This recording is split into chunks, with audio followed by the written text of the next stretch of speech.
Puji Tuhan, Shalom, selamat pagi, selamat hari Minggu. Minggu ke-6 kita tidak bersama-sama beribadah di gereja, tapi kita tetap bersatu untuk melakukan ibadah dalam kesempatan-kesempatan yang ada. Dan kita dikuatkan di keluarga kita masing-masing, dibangun di keluarga masing-masing untuk terus bertumbuh dalam Tuhan. Iman kita tidak bergantung kepada apapun, tetapi kepada Tuhan Yesus Kristus. Hubungan kita semata untuk saling menguatkan, saling membangun, saling meneguhkan, sehingga kesaksian iman kita semakin kuat karena kita melihat saudara-saudara seiman kita tetap kuat dalam Tuhan.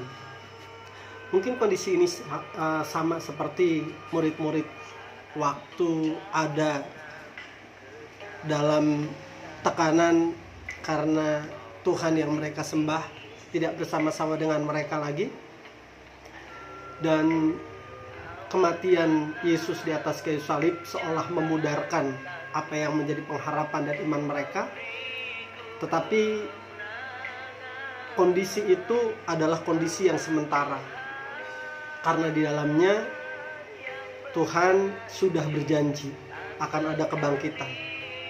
Dan proses pernyataan kebangkitan itu ditunjukkan oleh Tuhan Yesus dengan gamblangnya kepada setiap murid-murid dan orang-orang yang percaya kepadanya. Hari ini tema firman Tuhan yang kita akan sama-sama pelajari adalah pilihan untuk tetap percaya. Artinya bahwa segala kondisi yang kita alami, kita diberi pilihan untuk gugur dalam iman, kehilangan kepercayaan, atau tetap memilih untuk percaya. Dalam Kisah Para Rasul pasal yang pertama, ayat yang pertama sampai dengan ayat yang ketiga, saya akan bacakan untuk kita semua. Hai Theophilus, dalam bukuku yang pertama aku menulis tentang segala sesuatu yang dikerjakan dan diajarkan Yesus sampai pada hari ia terangkat. Sebelum itu ia telah memberi perintahnya oleh Roh Kudus kepada rasul-rasul yang dipilihnya. Kepada mereka ia menunjukkan dirinya setelah penderitaannya selesai. Dan dengan banyak tanda ia membuktikan bahwa ia hidup. Sebab selama 40 hari ia berulang-ulang menampakkan diri dan berbicara kepada mereka tentang kerajaan Allah. Ini adalah buku kedua atau kitab kedua yang ditulis oleh seorang tabib yang bernama Lukas. Lukas menulis salah satu Injil, yaitu Injil Lukas. Dan kitab kedua adalah kitab yang ditulis untuk menjelaskan bagaimana murid-murid sesudah kematian, kebangkitan, lalu kenaikan Tuhan ke surga dan pencurahan Roh Kudus. Dan Lukas mencoba menyaksikan apa yang dia ketahui tentang perubahan yang terjadi pada diri murid-murid setelah Roh Kudus mereka terima, setelah mereka melihat bahwa apa yang dikatakan oleh Tuhan itu dinyatakan. Kematiannya tidak menghambatnya. Justru pada hari ketiga dia menunjukkan kuasanya, yaitu kebangkitan. Dan setelah itu hal yang supranatural dinyatakan, dia terangkat ke sorga. Dan hal-hal itulah yang coba Dr. Lukas atau tabib Lukas ini ungkapkan dalam tulisan yang ditujukan kepada seorang yang bernama Theophilus. Dan apa yang dituliskan ini menjadi kesaksian yang kuat bahwa apa yang dikerjakan oleh murid-murid yang tadinya berbeda, mereka adalah orang-orang yang ketakutan, mereka adalah orang-orang yang bersembunyi, mereka adalah orang-orang yang kehilangan pengharapan, tetapi justru menjadi orang-orang yang sangat radikal, orang-orang yang luar biasa imannya, fanatik dalam kepercayaannya, sungguh-sungguh menyerahkan hidupnya bagi iman, bagi kepercayaan yang dianutnya. Nah, apa yang membuat kita perlu belajar dari tulisan Lukas di kitab Kisah Para Rasul ini? Bapak Ibu saudara yang kasih Tuhan, yang pertama adalah bahwa kita tahu stabilitas iman itu tidak akan berjalan sesuai dengan format awal. Artinya begini, waktu kita punya gairah ikut Tuhan, waktu kita punya keinginan yang kuat untuk Tuhan, mengabdi kepada Tuhan, memberikan hidup kepada Tuhan, memberikan segala-galanya kepada Tuhan, apa yang ada dan terjadi pada diri kita bisa jadi oleh karena satu penyebab atau satu faktor. Itulah yang menjadi pendorong kita. Apakah itu Tuhannya? Belum tentu. Apakah itu pribadi Tuhannya? Juga belum tentu. Tapi faktor apa yang menyebabkan kita terdorong untuk mempercayakan hidup dan mengabdi sungguh-sungguh kepada Tuhan? Akan tiba satu masa Tuhan mau hal itu menjadi pijakan, tetapi Tuhan tidak mau itu menjadi tolak ukur satu-satunya. Mengapa demikian? Karena Tuhan bekerja bukan dengan satu keadaan, bukan hanya dalam satu kondisi, bukan hanya dalam satu situasi, tapi Tuhan bekerja dalam seluruh aspek. Dan Tuhan ingin kita mengenal keseluruhan aspek yang Tuhan mau berikan dalam hidup kita.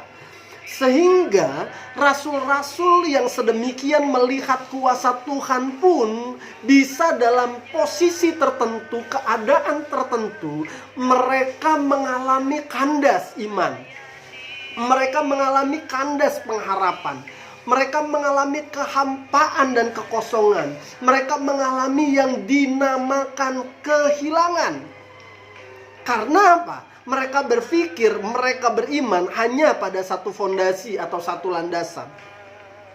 Dan waktu Tuhan tidak lagi ada dalam posisi di landasan yang kita bangun, di posisi, di fondasi yang kita bangun, waktu Tuhan bekerja dengan cara yang lain, apakah kita bisa mempercayainya atau tidak? Jemaat yang dikasihi Tuhan, itulah sebabnya pada saat-saat seperti itu kita pilih dalam konsep kita yang kita kehilangan, seolah-olah pijakan itu. Kita pilih dalam fondasi kita yang seolah-olah fondasi itu kita tidak kuat.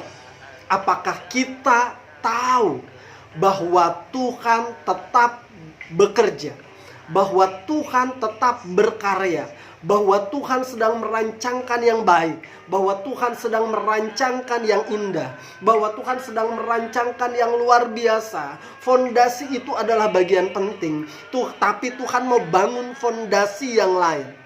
Olehnya dalam ayat ini dikatakan bahwa kepada mereka ia menunjukkan diri setelah penderitaannya selesai, dan dengan banyak tanda ia membuktikan bahwa ia hidup. Pandangan murid-murid kehidupan yang sebelumnya adalah kehidupan yang hakiki, kehidupan yang realitas. Kenyataannya pandangan mereka ada dalam posisi yang salah. Bukan salah sepenuhnya, tapi artinya bahwa itu tidak menjadi pegangan.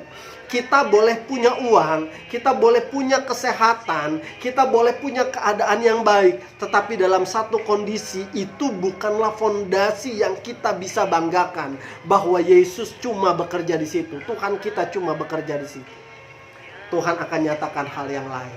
Ia akan menunjukkan bahwa Dia hidup.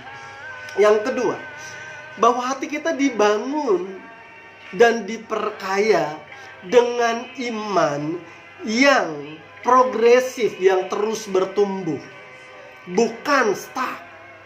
Jadi iman kita adalah iman yang mengalami terus-menerus pembaharuan dalam tingkat kedewasaan. Kita bukanlah yang selalu anak-anak kecil dalam rohani. Kita bukan hanya sekedar butuh susu. Tapi kita butuh makanan yang keras. Kita butuh koreksi dan teguran yang keras. Kita butuh pendidikan yang kuat dan keras dari Tuhan.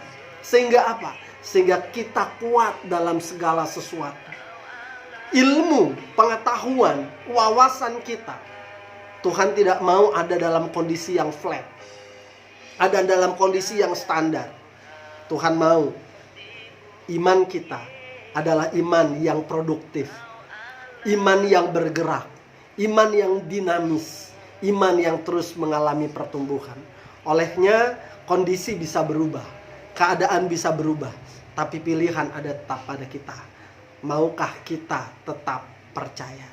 Biarlah ke depan kita bangun diri kita dalam posisi iman yang terus dibangun dalam pengenalan akan Tuhan. Percayalah bahwa Dia hidup dan Dia akan menunjukkan dirinya dalam kuasa yang tak terbatas dalam hidup setiap orang yang percaya. Tuhan Yesus memberkati. Selamat hari Minggu. Kita berdoa. Bapa dalam surga, hamba berdoa untuk umat-Mu. Terus bangkitkan iman, pengenalan akan Tuhan, persekutuan dengan Tuhan, sehingga apapun yang terjadi dalam hidup kami tahu bahwa fondasi kami akan terus Tuhan bangun. Tuhan tidak hanya membangun satu sisi, tapi seluruh aspek hidup kami. Yang kedua, kami akan terus dibangun dalam kedewasaan rohani, sehingga iman kami adalah iman produktif, bukan iman yang fasih. Iman kami adalah iman yang dinamis, yang terus mengalami pembaharuan, sehingga kami mencapai pertumbuhan kedewasaan iman sesuai dengan yang Tuhan targetkan. Berkati umat-Mu, biarlah Tuhan terus kuat, berkati apapun yang menjadi kebutuhan mereka, cinta dan takut akan Tuhan ada atas hidup mereka, pengabdian mereka makin sungguh-sungguh pada Tuhan. Dalam nama Tuhan Yesus kami berdoa, haleluya, amin. Selamat hari Minggu dan selamat beribadah bersama dengan keluarga. Tuhan memberkati.